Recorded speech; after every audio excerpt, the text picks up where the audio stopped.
Have you ever wondered why God allows tragedy? Maybe it's hit you, something's happened, a call from the doctor with bad news, the unexpected death of a loved one like we've experienced, just a personal struggle you're facing. I think of the Apostle Paul. He was a man who walked with God, was used by God powerfully, but the Lord allowed in his life what he described as a thorn in the flesh. We don't know what that was, but it was so bad that he prayed about it all the time, and he asked the Lord to take it away. Some believe it was some kind of a physical problem. Of course, Paul was beaten a bunch of times. It could have been an injury that resulted from one of those things. But whatever it was something physical. It was hard. He asked God to take it away. And here's what God said to him.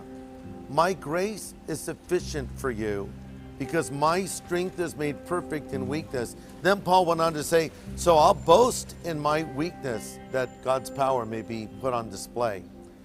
And that's really true, because when you go through hardship, you're sometimes hoping that someone will have the right words to say to you to fix it. But here's what God effectively says.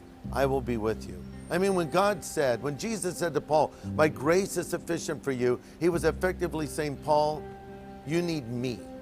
That's the answer. You need me. Let me put it another way.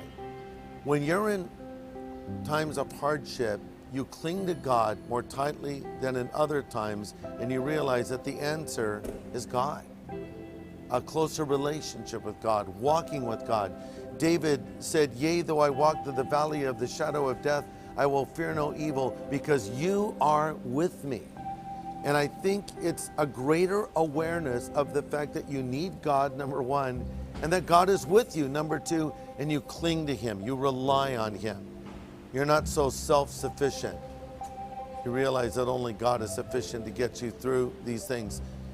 Another reason God can allow suffering is so we can help other people.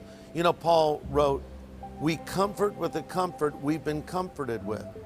And when you've gone through something and come through the other side, you can go to someone who's going through it and bring great words of encouragement. In effect, you've been given the right to address the subject because you've survived it or you're surviving it.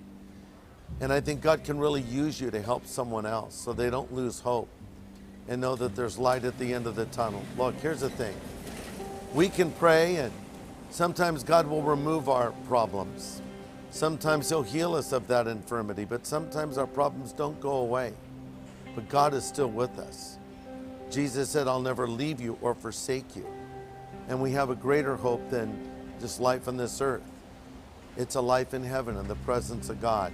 For now, all of our questions are not answered. We all have questions as to why this happened, why that happened. But there'll come a day when we'll see God face to face and all of our questions will be answered. Until then, we need to walk by faith and we need to trust God and remember that his grace is sufficient for us. So that's something to think about.